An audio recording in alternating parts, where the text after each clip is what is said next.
Tommy G just dropped the most dangerous Native American project in America.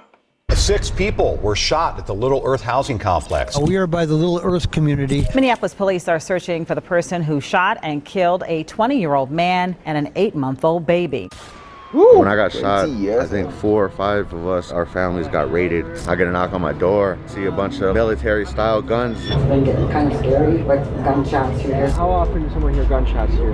And every other night, maybe. They executed him in the parking lot over here. Shortly after that, a 911 call came in about a shooting in that area. Officers located a 13-year-old boy in a yard who had been shot in the head. Someone dies every day. Maybe little ass motherfuckers with like guns and shit, like 12, 11 years old and shit, running around with guns and shit.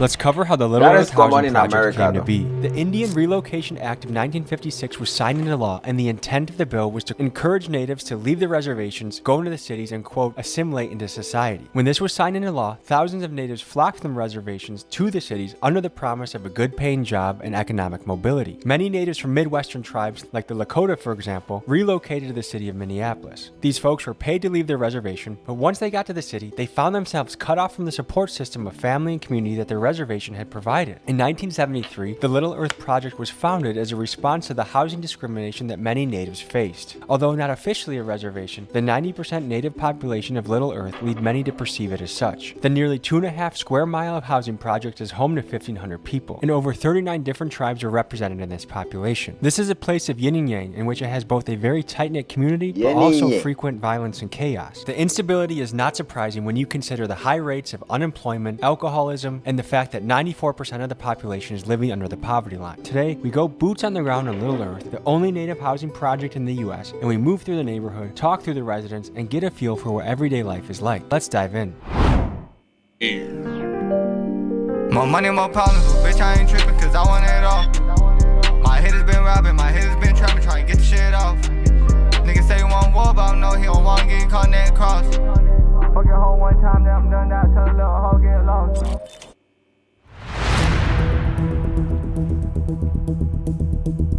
Little Eds, Minneapolis. No ski mask. Tommy. Frankie, how you doing? Nice to meet you, man. How are you? Doing good, bro. Hey, what's up, Good. What's up, y'all? Nice to meet you, bro. Nice to meet you, too. Bro, I've been waiting for, opportunity to spotlight my neighborhood here, bro. Yeah. It's one of a kind, bro. It's unique, you know what I mean? It's one of a kind in the country. The only indigenous based Section 8 housing in the United States. I grew up right here in the second house right here. It's quite the experience here, bro. You get a little bit of everything. It didn't always look like this either. There was, these fences and stuff weren't up always, but as crime got, worse and stuff, they put them up. Police are reporting a 13-year-old boy was shot in the head last night. 6 people were shot at the Little Earth housing complex. Police tell us the shooting happened during a fight. Minneapolis police are investigating a shooting that left 1 man dead and a juvenile wounded of the 2400 block of Ogama Place. That was about 12:20 this morning.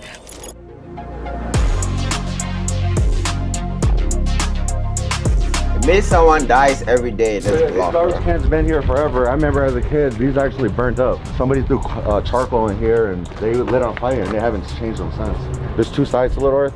There's 7 clusters here. This is cluster 1 right here. The cluster 2 is right here, and then they have apartment buildings down here. So yeah, right here, the dude, I guess he was high, fighting his own demons or something, from what I was told, and he ended up burning this entire row right here of houses and stuff.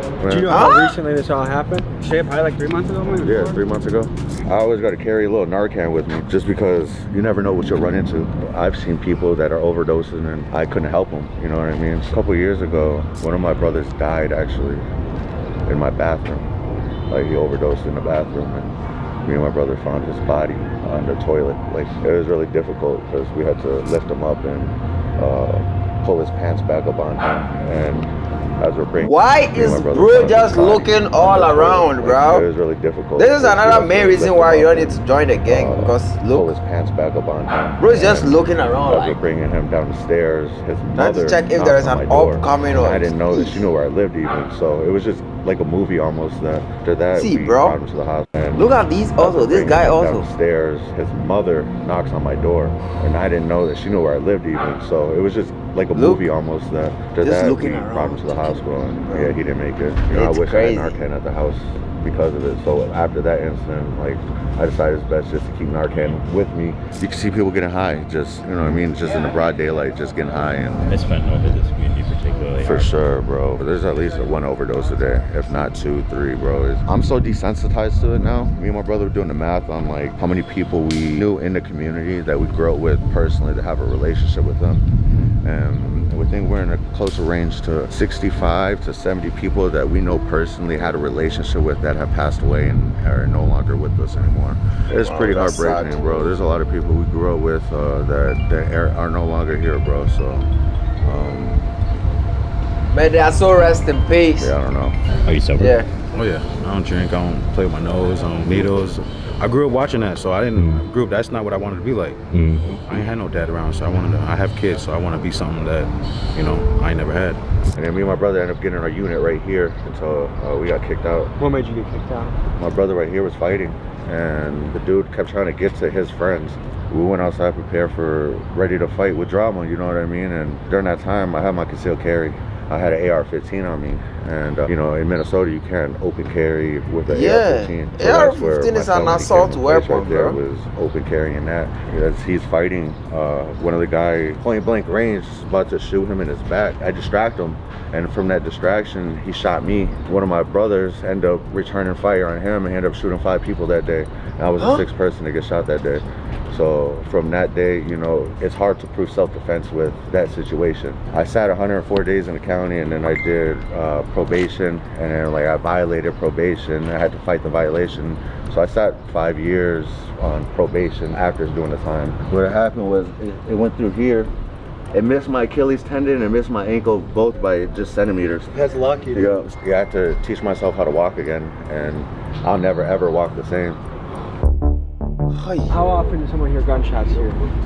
And every other night, maybe you might hear them every day. I don't know, really. Like if you're outside, you'll hear someone like shooting, or someone probably testing out their gun or some shit. Testing it out. Yeah, they do that shit a lot. Did you see the church window over there? Yeah. That's nuts to shoot the church window. How many people here are just kind of like, they just keep their head down, do their 9 to 5, do their thing? Probably about 90% of them. Then like the other 10% is probably all their kids. The troublemakers. Yeah, hell yeah. And be little ass motherfuckers with like guns and shit, like 12, 11 years old and shit, running around with guns. That's America, bro. That's no news.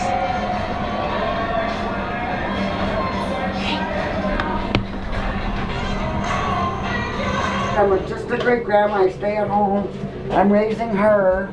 I've had her all this time. I'll probably have her till she's 18. Come on, Victoria. Grandma Rose was kind enough to invite us into her house as she was making lunch for her great-grandkids. I always enjoy talking with the elders of the community, and here's what she had to say. How long have you lived in Little Earth?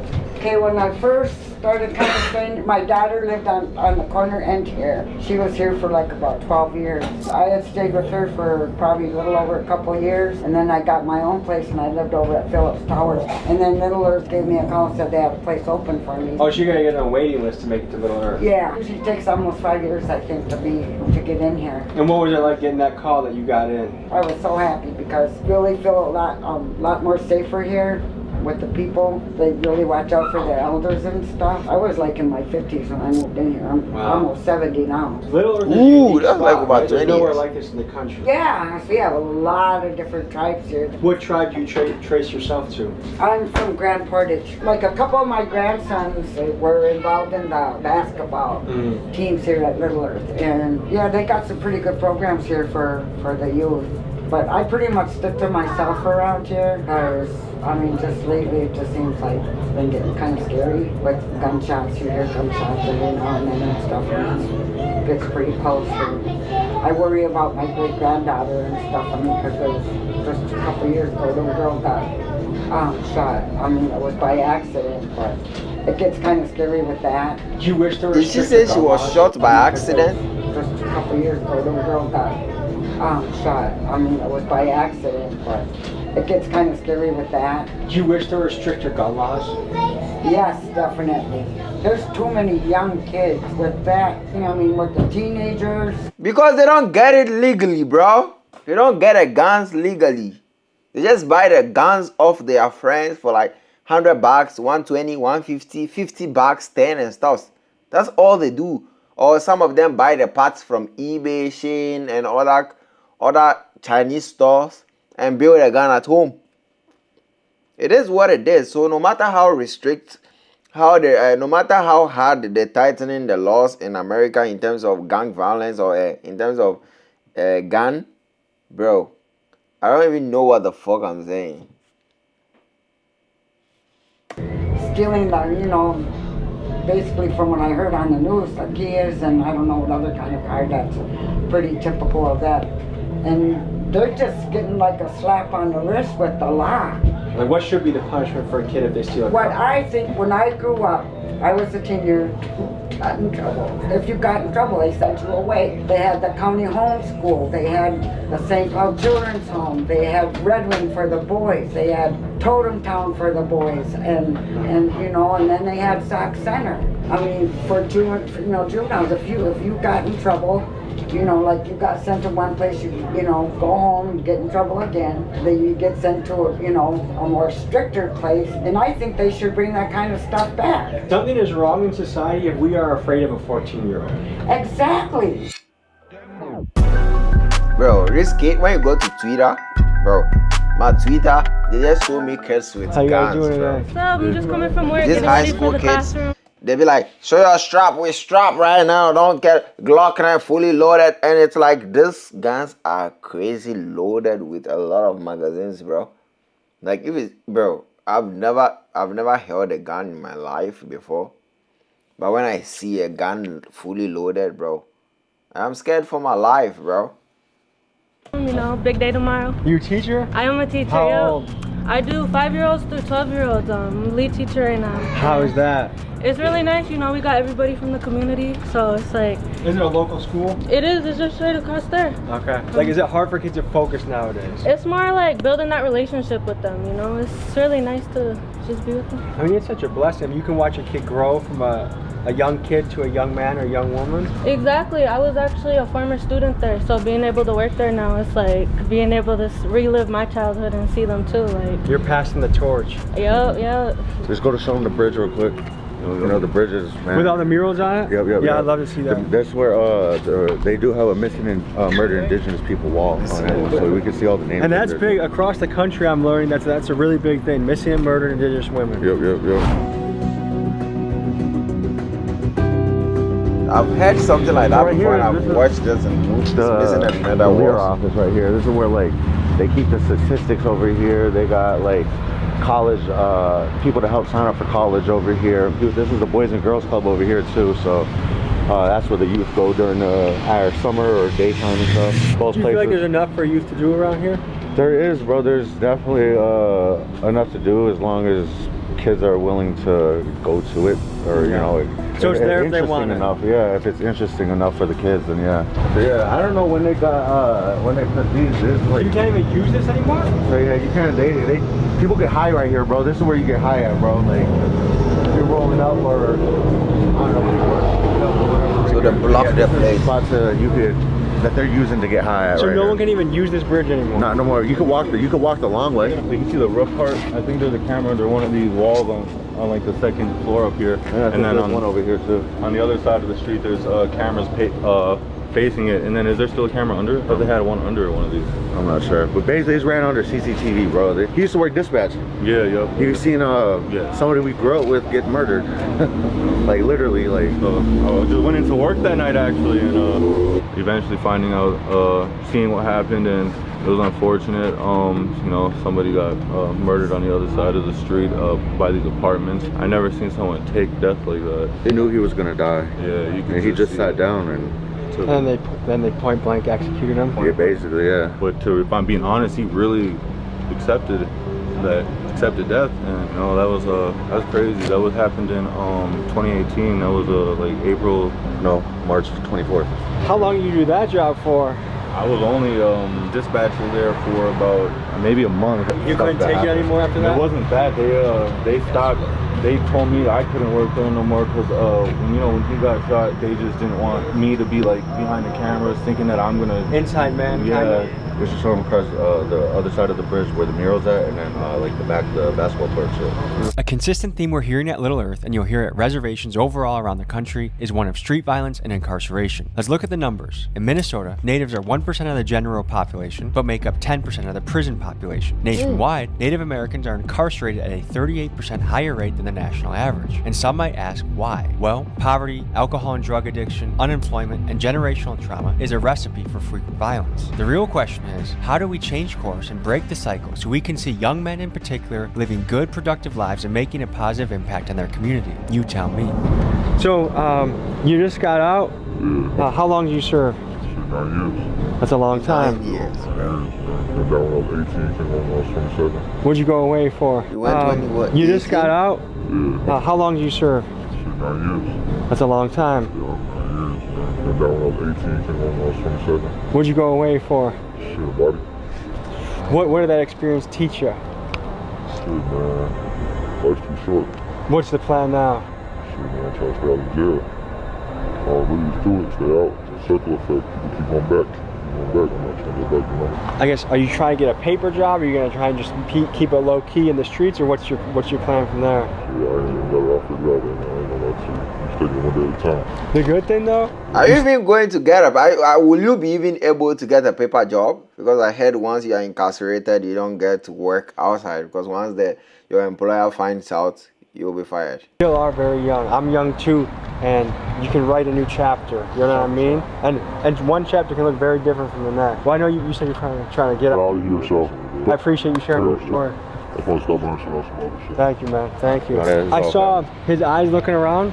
Are things hot right now? No. Okay. It's just, bro, being in this neighborhood, bro, it's just, you know, he's hasn't been here 9 years, you know what I mean? You don't And he's know. institutionalized. Yeah, bro, exactly. He was That's wondering who we institutionalized, all bro. were. For being gone 9 years, I can only imagine what he's feeling after that. And he's less than a week out, right? 4 days, I believe, yeah. So he's just, things are, like he's in a big adjustment period. Yeah, definitely. Yeah, like fresh, bro. 9 years is a long time. Yeah, a long time, bro. Shit. Dude. Yeah. A week in jail. 9 years?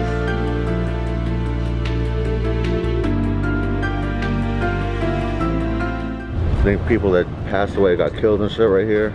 Ivan, I think, yeah, they executed him in the parking lot over here. For what? I don't know, bro. He's our age.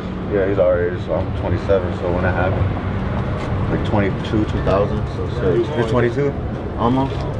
Oh yeah, he was 22. You know, that shit's sad though, regardless, you know what I mean? Like, these are the people I grew up with, literally, you know, and you know, it's one of the names that I added, you know, I'll let you know that, was it 65, 70 people that we know that passed away? Yeah, we've got a list. Yeah. 65 to 70? Yeah. Just in this little community. Yeah, we've had, it's not that we just, like, that their name is this. It's not that, just that. It's like people that we had a relationship with at some point, that we knew, that we were, like, talking to them close with at some point. Yeah, like. So how many people would you say are success stories out of 10? It's hard to answer. What success is? Yeah, you know what I mean? What would they consider success? I'd say out of 1 to 10, probably 2, 3. If we're lucky, 3 people. Being That's a alive, success. even being alive is successful at this point. You know what I mean? So a lot of people are like, oh, you gotta make it out the hood. Is that an attitude here? Like you gotta make it out of Little Earth, or is it a place that you want to stay and grow over? You would want to try to get out of here. I mean, I don't look at this as like, all right, I'm settling down, this is it, you know what I mean? We're poor here, so we're used to subsidized housing. Why would we give up paying no rent or $50 rent to go to fair market rent and go struggle somewhere else, when we could just pay little to nothing and stack up and, you know, be good in the hood, you know what I mean? Like, is Section 8 a gift or a curse? both. It's a gift if you use it the right way, you know what I mean? You're able to stack your money up, do what you need to do for your family, and use this help and get out. But it's a curse because you get so comfortable and used to living like that. It gets to be a cycle and it doesn't stop. And it starts from, you know, drinking and then just experimenting with other drugs and shit, you know, seeing how open drug use is here, that these kids are so exposed to it and they think it's right. They're used to it. There's kids 10, 11 years old getting high off Fetty now, you know what I mean? And that shit. 10 years old? Yeah, bro, it's sad. Even younger than that, bro. But yeah, bro, just like if you look around, bro, there's needles everywhere, bro. There's needle caps, bro, needles. Shit. If you look in there, there's some all up in there. Would you classify yourself as an OG? OG. I can tell, you got the style. Each generation that goes on, culture slips away. Yep. Like I'm Polish, but I retain no Polish heritage. Do you feel like it's slipping away in the native community too? In some areas, but there's a lot of programs. I mean, there's a lot of. This is like some parts of America and they don't show you on TV. That's why I like watching this type of content because the mainstream media is for fun. You mentioned going to the Indian Center? Yeah. Is Indian still something someone can say, or is that like a slur, or how does that work? So, bro, me personally, bro, how I feel about it, I don't like to be called Indian, bro. You know what I mean? I don't like to be called Indian because Indians are from India, bro. Christopher Columbus, he was set to go to India, bro. He came here, discovered us, and called us Indians, bro. We're Native American.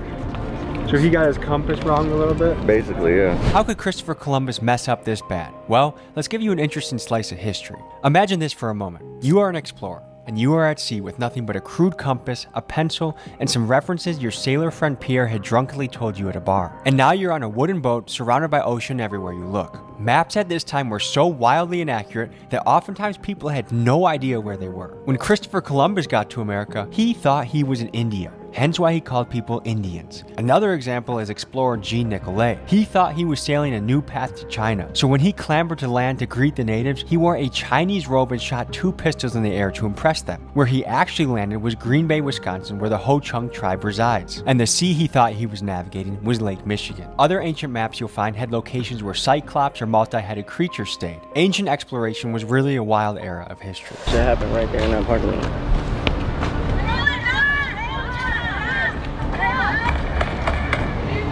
Holy right shit. There. Is everyone okay? Yeah, well, my cousin got shot. That's wild, dude. My sister recorded that. I lost my video because they banned my Snapchat, but I was right here. We ran this way. Did you have adrenaline pumping through Hell you? Yeah. Dude, that's where you get the shakes afterwards. But yeah, he got shot. He ran over there. We went and picked him up. I'm holding him, hands full of blood and shit, bring him to the hospital. And yeah, the cops took us to question us and shit. I ain't gonna lie, I got accidentally shot before too. It wasn't even on no other shit. It was motherfuckers just chilling at a kid that playing around with guns too much. Shit, and I'm talking to somebody, I'm not even, my shit up everything. Next thing I just hear a boom. I look around, make sure everybody else good. I bet. Something on my mind like, nigga, you ain't even check yourself. I look down, blood gushing, I'm damn. And that was just on some chill shit. Wasn't nothing but family, you know what I'm saying? So like, shit happen, anything happen anytime, it's pretty crazy. And where were you hit? Shit, I had to do 3 hours in surgery in Minnesota, and then they couldn't even finish it, so I had to fly me over to North Dakota, my stomach cut open, and then finish another 3 hours over there. Let's go tell my mom name. 612, that's where I'm from. Is this relatively new? Yeah, that's why it's like peeling his How did dry. that feel on the fingers? Can be rough. Yeah, that shit painful. Yeah, the fingers the worst. Oh, big, yeah. Who I like, what's your earth one? That's me. You feel me? I'm a king. I'll be high as hell, getting to my money. Who's Ben? That's my little cousin, RP Ben. Long live him. He passed away in the car accident. You feel me? I keep him on my wrist. He's my guardian angel, always protecting me, looking over me, along with my Uncle Keith. You feel me? My guardian angel, always make sure I'm good. Look over me, keep guiding me, keep me safe on phone. Did you guys make that yourself or you get it off someone? Yeah, a lot of our big brothers and stuff make them in the joint because they don't got a lot of stuff and resources to keep them busy while they locked up and stuff. Oh, so they made that when they're locked up? Yeah, they make these when they locked up, keep them focused, keep them out of trouble, keep them busy and everything, so they ain't getting in trouble. Everything they send out to us. This looks like a newer section of the. Do you know when this was built at all? Yeah.